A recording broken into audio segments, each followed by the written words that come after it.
नाजरीन, इस वक्त हम यू लैंड से लेस स्पीड पर आ रहे हैं और हम चेक कर रहे हैं कि ये गाड़ियाँ किस तरह चलती हैं, इसमें कितनी मुश्किलात हैं।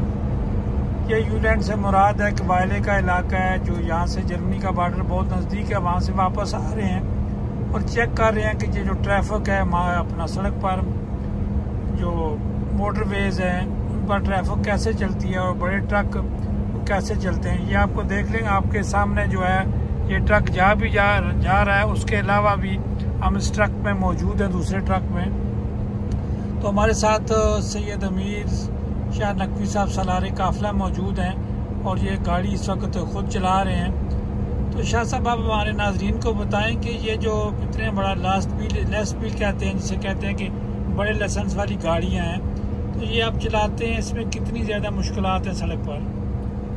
डॉक्टर साहब, सबसे पहले तो आपका शुक्रिया और आपकी आवाज़ जो आपका चैनल है उसका शुक्रिया, आपकी टीम का शुक्रिया जिन्होंने टाइम निकाला और ये जो इन्फॉर्मेशन आप दे रहे। मुश्किलात तो ऐसा हर काम में आती हैं और मुश्किलात का सामना करना चाहिए और मैं समझता हूँ कि हिम्मत लगन से अगर बंदा करे तो फिर मुश्किलात कोई नहीं है। तो ट्रांसपोर्ट जो है वो डेनमार्क में बड़ा एक अच्छा काम है, कारोबार भी है और एज ए आप अगर ड्राइवर भी किसी कंपनी में हैं एनसेट, तो उसमें भी आपकी जो सैलरी है आपके ऊपर 6F है जो हमारी यूनियन है वो बैठी हुई है, बड़े अच्छे अच्छे पैकेज हैं। तो डिपेंड करता है राय साहब कि आपका कॉन्ट्रैक्ट जो है वो कैसी कंपनी के साथ है। कुछ कंपनियां ऐसी भी हैं जिनके रेट जो है वो इतने अच्छे नहीं है और कुछ कंपनीज ऐसे भी हैं जिनके बहुत अच्छे रेट हैं और आपको जो है वो काफ़ी फ़ायदा हो सकता है इस कारोबार में। शाह साहब, आप कानून कायदा है जिस मुल्क में आप ये काम कर रहे हैं, इस मुल्क का कानून कायदा है, ये गाड़ियाँ कानून के अंदर ही चलती हैं, अपनी मर्जी से नहीं चलती। तो आप ज़्यादा से ज़्यादा कितने घंटे चला सकते हैं? राज साहब जी, जो इन्होंने कानून बनाया ये खाली डेनमार्क का नहीं है, ये 28 जो यूरोपीय ममालिक हैं इन्होंने मिलके ये कानून बनाया है।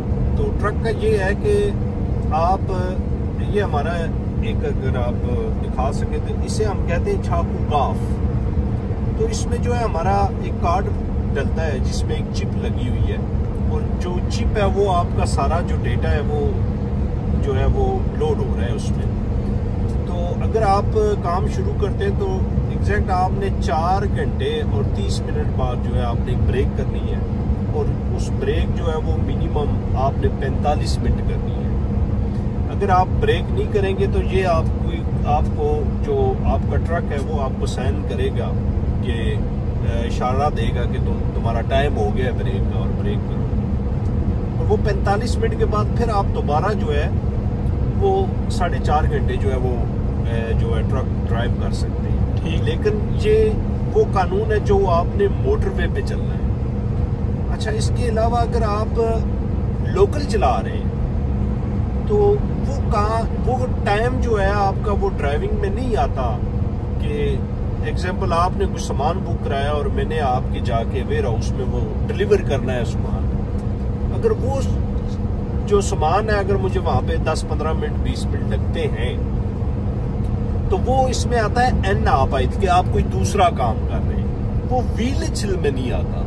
तो ये आप दोनों मिला के अगर लोकल चलाएं और ड्राइव करें तो वो मिला के आप दिन को तकरीबन 13 से 14 घंटे कर सकते हैं, हफ्ते में 3 दिन और हफ्ते में 2 दिन जो है वो आप 11 घंटे कर सकते हैं। और अगर आपने खाली मोटरवे पे लॉन्ग ड्राइव करनी है, जैसे कि जो बड़े ट्रक है यहाँ से नॉर्वे जा रहे हैं, जर्मन जा रहे हैं, उन्होंने जो है वो 9 घंटे चला के 4.5 घंटे बाद 45 मिनट ब्रेक और उसके बाद फिर 4.5 घंटे आपने चलाना है और फिर आप 45 मिनट ब्रेक करके 1 घंटा चला सकते हैं। उसके बाद आपने सोना होता है ट्रक में। फिर आपकी जो व्हील जिसे हम कहते हैं वो आपने 9 घंटे पूरी करनी होती है। ये जो ट्रांसपोर्ट लाइन है इसमें मतलब आपने मैक्सिमम 9 घंटे गाड़ी चला सकते जी, 9 घंटे कानून ये है। कानून ये कहता है। डेफिनेट यहाँ कानून ही चलता है, बंदे के अपना कानून नहीं चलता। बिल्कुल। तो तो शाह साहब आप हमारे नाजरीन को बताएं कि ड्राइवर की मिनिमम तनख्वाह कितनी है, मिनिमम की बात करें। राय साहब, जो यहाँ पे यूनियन है, जो HKF है, ये ड्राइवरों के लिए सबसे बेस्ट है। जो उन्होंने कानून बनाया है, कोई भी कंपनी है, चाहे मैं हूँ, चाहे कोई डेनिश कंपनी है, चाहे बहुत बड़ी कोई कंपनी है, वो जो है वो मिनिमम जो है वो आपको 164 करोड़, ठीक है, 164 करोड़ जो है वो घंटे के उन्होंने देने होते हैं। प्लस आपको 12%, 12.5% पेंशन है और 12% आपकी जो छुट्टियों के, जिसे हम कहते हैं फेया पे, वो भी आपके बॉन्डमैन ने ही देनी होती है। तो ये मिला के तकरीबन उसे 230 करोड़ में ड्राइवर जो है वो पर आवर पड़ता है। और फिर इसमें मुख्तलिफ हैं। अगर आप सुबह 6 से लेके 4-6 बजे तक शाम को काम करते हैं तो 12 घंटे की आपकी शिफ्ट हो जाती है, तो 7.5 घंटे जो है वो आपका नॉर्मल टाइम है। अगर उससे अगर ऊपर काम चला जाए तो फिर जो आपका वॉनमैन है या जो आपका आपस की हुआ है मालिक, जो मालिक है, उसने फिर आपको 50% एक्स्ट्रा देना होता है 7 घंटे के बाद 3 घंटों का। अगर 10 घंटे से ऊपर काम हो तो फिर वो काम जो है वो आपने 100% एक्स्ट्रा देना पड़ता है, क्योंकि फिर आप समझ लें कि फिर वो ड्राइवर जो है वो 400 करोड़ घंटा जो है वो ले रहा होता है सैलरी अपने मालिक से। और 400 करोड़ राय साहब आप मतलब अगर मैं बात करूं 20,000 रुपया पाकिस्तानी ओवर टाइम के साथ पर आवर, यानी 1 घंटे के पाकिस्तानी तकरीबन 20,000 मिलते हैं, या 20 और नॉर्मल जो है छुट्टी वाले दिन के अलावा या ओवर टाइम के अलावा नॉर्मल फी घंटा तकरीबन 10,000 रुपये पाकिस्तानी पड़ता है। जी, आप 200 करोड़ आप कह लेंगे ये नॉर्मल है कि 230-240 करोड़, क्योंकि छुट्टियों के पैसे भी तो आपके ही हैं, जो पेंशन है वो भी आपकी है। अच्छा, वो मालिक ने पैसे जमा कराने हैं? जी, वो मालिक को ऑटोमेटिक जो है वो एक जो है अपना जो फेया पेइंग वाले, वो उसको एक बिल भेज देते हैं कि इस बंदे की छुट्टियों के पैसे इतने बने हुए हैं और तो वो तुमने पे करने और उसे देने होते हैं। नाजरीन देखें कि यहाँ यूनियंस कितनी मजबूत है कि अपने वर्कर के लिए किस तरह ये अपना जो उनके तफाजात का ख्याल रखती हैं। उन शाह साहब बता रहे हैं कि हमने कितनी देर के बाद ब्रेक करनी होती है और उसके बाद रेस्ट करके उसके बाद 9 घंटे मैक्सिमम हम जो है वो ड्राइव कर सकते हैं। आम हालात में नॉर्मल जो वीकडेज होते हैं उनमें जो तनख्वाह तकरीबन पाकिस्तानी जो है वो 10,000 के बनती है। छुट्टी वाले दिन जिसे ओवर टाइम कहते हैं उसके बाद 20,000 पाकिस्तानी रुपया पर आवर 1 घंटे के बनते हैं। तो आप 9 घंटे के आप अंदाज़ा लगा रहे हैं। तो नाज़रीन, यहाँ कानून की हुक्मरानी है, बंदे की हुक्मरानी नहीं है। अगर ज़रा सी भी ये खिलाफ वर्जी करेंगे तो कानून जो है इनको पूछेगा, जुर्माने होते हैं, ड्राइवर को भी जुर्माना होता है, कंपनी के मालिक को भी जो है, दोनों को जुर्माना होता है। तो आप अंदाज़ा लगा लें कि इस वक्त जो प्रोग्राम बन रहा है वो पाकिस्तान के इस वक्त जो है वो रात के 1 बजे है, और रात के 1 बजे और यहाँ का जो टाइम है ये अपना काम कर रहे हैं, रात है। और आप रास्ते में देख लें, मोटरवे की खूबसूरती देख लें। इस वक्त हम जो है एक पुल से गुजर रहे हैं और नीचे समुंदर है, नीचे पानी है और गाड़ियाँ अपनी जा रही हैं। कोई गाड़ी अपने ट्रैक से बाहर निकल कर तो दिखाए, तो जो ही बाहर निकलते हैं ज़रा सी भी होता है एकदम ड्राइवर जो है 1 सेकंड के अंदर एहतियात करता है कि इस गाड़ी को मैं ट्रैक में ले आऊँ। अगर नहीं लाते तो यहाँ कैमरे आपको चेक कर रहे होते हैं, यहाँ जो कानून है वो अपना हरकत में आ जाता है। और शाह साहब, जुर्माना कितना होता है अगर आप खिलाफ वर्जी करते हैं स्पीड की? राय साहब, जो ट्रक का है वो तो काफ़ी हैवी होता है। आपको जो जैसे डिपेंड करता है कि आपने कौन सी खिलाफ वर्जी की है। अगर आपने ओवरलोड गाड़ी की हुई है तो वो ड्राइवर को भी जुर्माना होता है और मालिक को डबल जुर्माना होता है। अगर ड्राइवर को 5,000 करोड़ हुआ है जुर्माना तो मालिक को जो है वो 10,000 करोड़ होगा। ये समझे कि ड्राइवर भी देगा, और हालांकि मालिक का कोई कसूर नहीं है, वो तो घर बैठा हुआ है, लेकिन कानून ये कहता है, और क्योंकि अगर मैं ड्राइवर हूँ तो ये मेरी रिस्पॉन्सिबिलिटी है कि मैं अपना सामान पूरा करूँ। जैसे ये गाड़ी है, इसमें हम 14 टन तक वजन जो है वो लोड कर सकते हैं। 14 से अगर 15 टन वजन चला गया इस गाड़ी में तो फिर समझ लें कि मुझे हो सकता है 10,000 जुर्माना हो, मेरे मालिक जो है उसको 20,000 तक जुर्माना होगा। और फिर अगर आप जिसे आप कहते हैं डेंजरस सामान, डेनिश मतलब आपका 10,000 मीन तकरीबन 50,000 पाकिस्तानी, 10,000 4 लाख जी, 4 लाख सॉरी जी। आज नाज़रीन आप देख लें कि एक गलती करने से जो जुर्माना होता है वो पाकिस्तानी तकरीबन 10 लाख रुपए होता है, और आप अंदाजा कर रहे हैं, और उससे बाद 20 लाख भी हो सकता है। जी जी बिल्कुल ऐसे, और कंपनी भी बंद हो सकती है और लाइसेंस भी कैंसिल हो सकता है। बिल्कुल ऐसे ही है, कई बंदों के साथ इस तरह हुआ है। देखिए पिछले दिनों में मैंने गाड़ी पार्क की, मैंने वो बोर्ड नहीं पढ़ा, वहाँ पे लिखा हुआ था कि शाम 5 से लेके सुबह 7 बजे तक वहाँ पे ट्रक आप पार्क कर सकते हैं, और सुबह 7 से लेके शाम 7 बजे तक प्राइवेट गाड़ी की वो जगह थी। तो मैं काम से जब छुट्टी की तो मैंने वो 4 बजे गालबन वहाँ पे ट्रक पार्क कर दिया। तो सुबह में आया तो मुझे 2500 करोड़ जो है वो जुर्माना लगा हुआ था। तो 2500 करोड़ आप कह लेंगे 1 लाख रुपया सीधा सीधा बन गया। तो इस तरह अगर दूसरी तरफ आप जाएं तो जो डेंजरस सामान है, जिसे हम डेनिश में कह सकते हैं फाली गोस, अगर उसमें राय साहब अगर सामान है और आपके स्टिकर जो है वो गलत लगे हुए हैं, आपने सामान को सही बांधा नहीं हुआ, तो वो जो होता है पर स्टिकर के हिसाब से पुलिस वाले जो है उसका मुआयना करते हैं कि कितना उस गाड़ी का जुर्माना, एक गाड़ी का 40-40 लाख रुपया भी जुर्माने में जाता है आराम से। नाज़रीन आप देखें कि यहाँ कानून की किस तरह कुबरानी है, सहूलियात भी हैं, तनख्वाह भी अच्छी है, छुट्टियों के पैसे भी मिलते हैं, लेकिन ये कानून के नीचे आते हैं, कानून के अंदर काम करते हैं। जिस तरह उन्होंने बताया कि हमारे ऊपर लगा हुआ है मीटर, हमें चेक करता है, उनको पता चल जाता है कि मैंने गाड़ी कितनी चलाई है, कितनी स्पीड पे चलाई है, और सारा कुछ ये प्रिंट की शक्ल में बाहर आ जाता है। तो मैं जो कार्ड है राय साहब, इसको अगर मैं बाहर निकालूं और पुलिस वाला इस कार्ड को जब अपने कंप्यूटर में डालता है तो वो पिछले 28 दिन की जो मेरी रूटीन है ड्राइविंग टाइम, वो तो उसी टाइम ही चेक कर लेता है। आप 1 महीना कह सकते हैं, आपके महीने की रूटीन वो चेक कर सकता है। बिल्कुल। और अगर वो चाहे, अगर वो मुझ पे शक करता है कि नहीं यार इसने तो बढ़िया डंडियां मारी हुई है इसमें, फिर वो पिछले मेरे 2 साल की जो होता है ना रूटीन वाइज जो टाइम है, 2 साल जो मैंने ड्राइव की है, वो 2 साल तक मेरा डेटा चेक कर सकता है कि मैंने कितनी दफा गलत ड्राइव की है, और उसके हिसाब से अगर फिर वो जुर्माने देने शुरू करे तो मेरे ख्याल में फिर सारी जो जिंदगी है इंसान की, अगर इंसान ने गलत ड्राइविंग की हुई है, ओवर मतलब काम किया है और अपने जो कानून इन्होंने बनाए उनको उसने फॉलो नहीं किया, तो फिर आपकी जिंदगी जो है वो जुर्मानों में ही गुजर जाती है। तो शाह साहब अगर मुआवजा किया जाए अपने देश का, अपने प्यारे देश का, तो वहाँ का कानून तो और हमारा जो कानून है, कानून तो वहाँ भी बने होते हैं, लेकिन इम्प्लीमेंट जो है यहाँ होते हैं, हमारे नहीं होते हैं। वहाँ लगता है कि जी चलें जी आपने गलती की है तो बाबा कायदे आज़म आपके काम आ सकते हैं, यहाँ तो बाबा कायदे आज़म नहीं काम आते।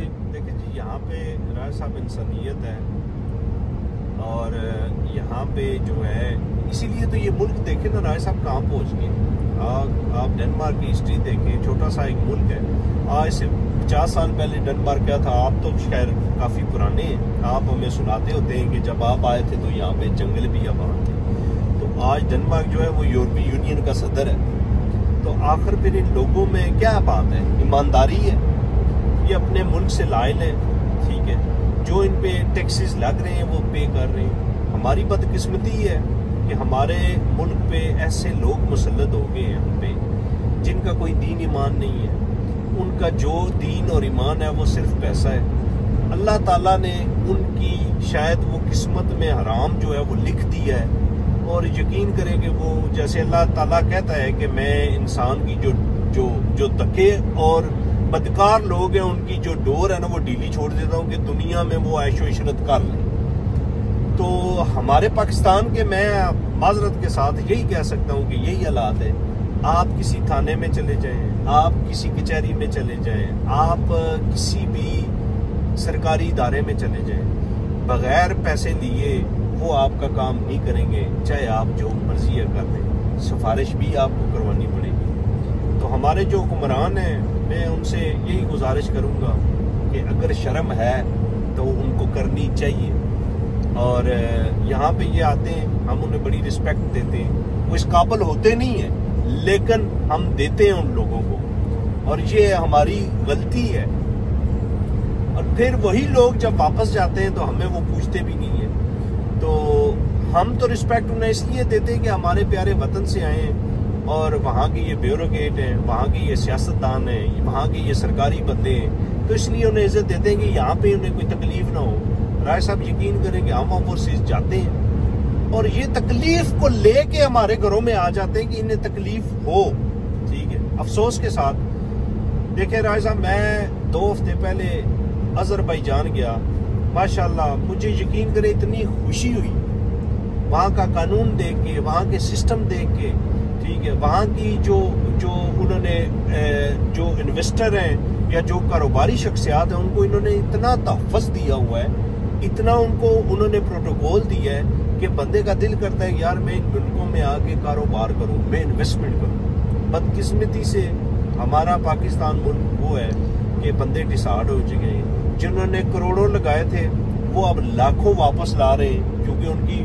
कोई सुनाई नहीं है। कारोबार इन्होंने बंद कर दिए, बिजली होती है तो इंटरनेट चला जाता है, इंटरनेट होता है तो बिजली नहीं होती। इंसान करे तो करे क्या।